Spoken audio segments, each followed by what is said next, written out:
Hello everybody, it's Michael Hollands once again for Sound of the Movies. Today I have the pleasure to be joined by Jeff Russo. On today's episode, we will talk extensively about his latest score, Lucy in the Sky, a project on which he once more collaborated with director Noah Hawley. Welcome back, Jeff. Hey, how are you doing? I'm pretty good, and you? Thank you for joining me once more. It's our third interview. It's a pleasure.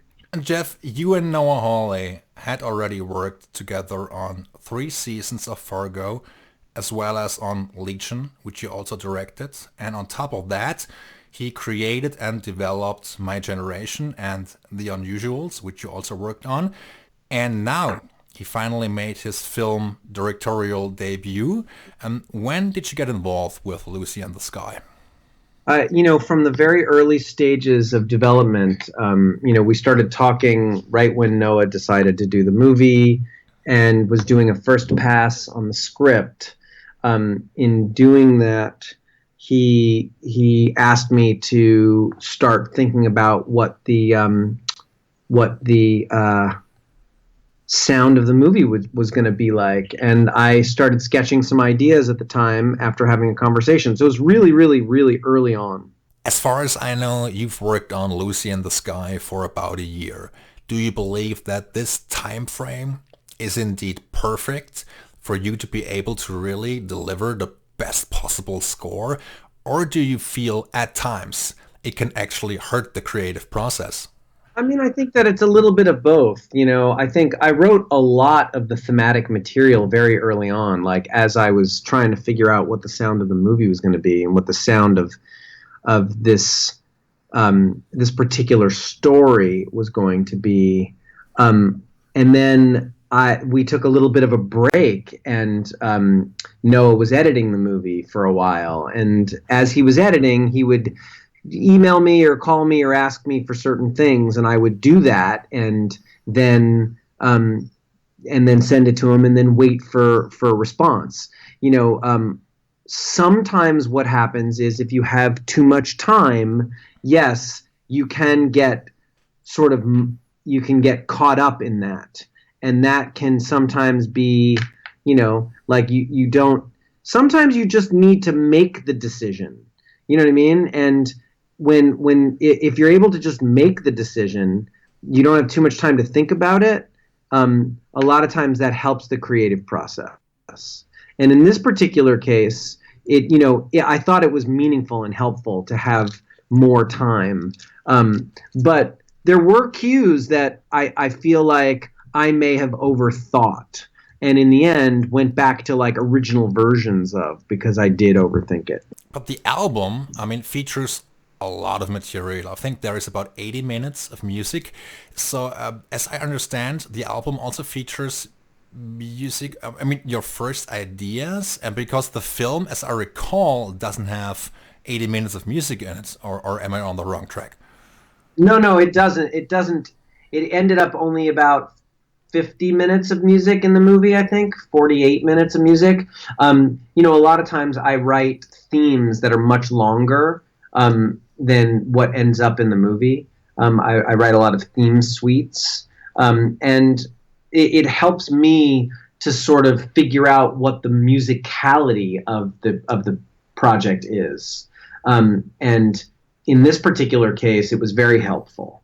You and Noah Hawley have worked together for several years now, and you have collaborated on such diverse projects. Fargo is a lot different than Lucy in the Sky. How quickly can you switch gears in order to prepare for a new project? Well, pretty quickly. I'm working on Fargo season 4 now, and I would say, it happens as quickly as it needs to happen. I sort of need to jump from one thing to another, and a lot of times that actually helps me to reset my palette, my musical palette. What does Noah Hawley bring to the table as a director, and what do you think is the foundation of your working relationship? Well, he's a musician, so he speaks music. Which to me, it makes it much easier to do my job. because he's able to communicate to me what he wants in a very meaningful and musical way. Did you have many spotting sessions on Lucy? No, we never had a spotting session. We just not a proper one anyway. We didn't like sit down. He would send me scenes and we'd look at it, and then by the end of that, the entire film was scored before his director's cut was done, and in that time, then I would be watching the movie at the same time. Like I would be screening the movie every week, once a week, and sending him my ideas. When you scored the picture, Jeff, was there any moment when you said to yourself, let's not focus on notes too much, let's just go with pure emotion? Well, I mean, that's really the kind of the way I do it anyway. I just try to focus on the most important thing, which is the emotional content. Most of the film deals with Lucy upon returning from space, and the film focuses on her emotional journey. How do you, as a composer and as a musician, get inside the story and the mental condition of the characters to reflect what they're actually going through? I don't know that I look at it from such a specific standpoint. I watch the picture and I decide how it's affecting me. I think about how I'm moved by the emotional content of the story, and that just inspires me to write music to it. You know what I mean? Like, yeah. It's not a worked out process. It's very fly by wire. It's very like, it just sort of happens. I have to look at it like that because that's the way, for me, that's the way the art happens. It's very sort of intuitive. Reportedly, Jeff, you had used some custom-made instruments on this picture. Can you elaborate which instruments you created and how? So, at the beginning of the process, I thought about wanting to hear instruments that I had not heard before. And I have a friend who he builds custom percussion and custom melodic instruments for the Blue Man Group. And I asked, Bill is his name, I asked him if he would help me figure out what new sounds could be. I had some ideas what I liked, so he sent me a couple of pictures and some videos of some things he was working on, and they were really great. And I made some adjustments to them, and he sent me everything sort of disassembled, and I have reassembled everything in my studio, and it all sort of ended up working out really well. There's this one thing called a bow drone, which was this big piece of metal that has a very large piano string attached to it, and it is vibrated by another moving piece of metal. On this film, Jeff, did you oftentimes see eye to eye with Noah and what he wanted, or do you feel that you had to discuss or even fight about certain aspects of the score? Do you think that if so, do you feel a certain amount of disagreement really helps you to kind of produce something even better or create something you didn't think you could do it first? Well, on this particular movie, that didn't really happen. Our ideas for what the sound should be, were pretty much aligned.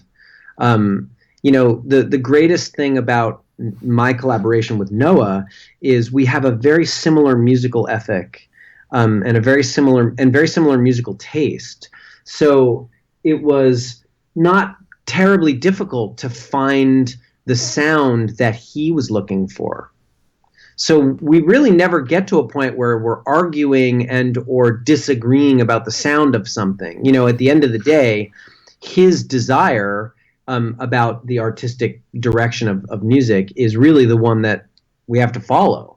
So my job is to bring to life the sound from a musical perspective of his artistic vision. So there isn't really, you know, there was one cue that I did a number of times because the scene kept changing, and as the scene changed, what Noah wanted would change. So there were like 8 versions of the cue that went when she was underwater. When she was, I don't know if you've seen the movie, but she does this this big test underneath the water in a spacesuit where she's doing something. So that whole piece of music changed like 8 times. And that's because the idea of the scene changed 8 times. And it wasn't a question of I was doing something that he didn't want. The question was he would ask me to do something, I would do it, and then what he wanted for the scene would change as the cut changed. So there was that, but never really an issue. Did you use musicians you had worked with before, or did you write certain pieces of music with a specific artist in mind? Well, not particularly. You know, we did utilize Lisa Hannigan on the score, her voice on the score, and so I did write some vocals with her in mind.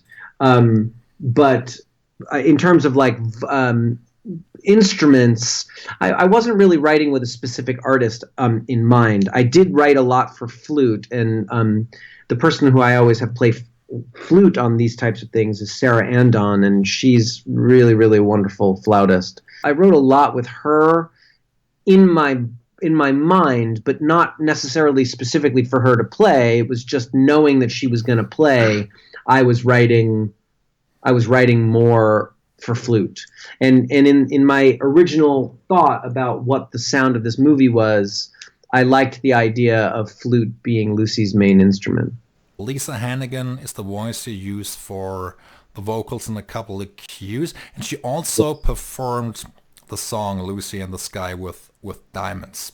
That's correct. The original idea was to do that song and to have Lisa sing it, and then I had this idea of using her to sing on the score. Well, that worked out very well. And the song's actually a new version of the Beatles classic. Did you rearrange the song yourself? I did the arrangement and played all the instruments and produced the track and had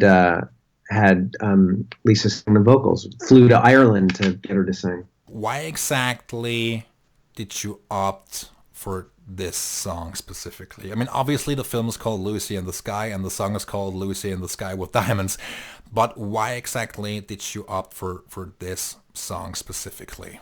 That was a choice that Noah made, and Noah was interested in using the song for the movie in this one scene, and it's this infinite zoom scene that he was shooting, and it was always going to be that song from the very beginning, even before they changed the name of the movie. What was it initially called?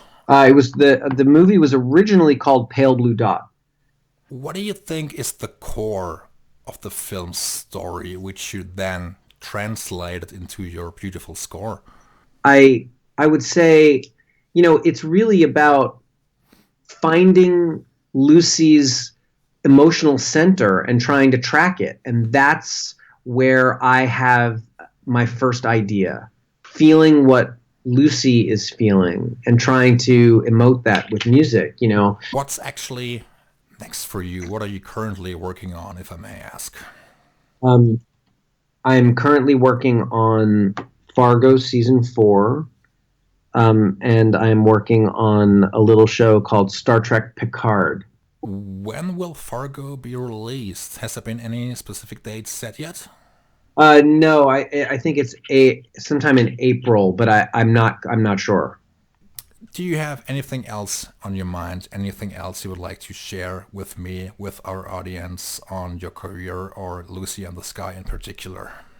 I think that we covered pretty much everything. You know, I'm so fortunate to be able to. I'm so fortunate to be able to make music for these wonderful projects, and it's so much fun. You know, I always love talking about it. Jeff, I would like to thank you once again for taking the time out of your schedule to talk to me. Thank you. I'll talk to you very soon.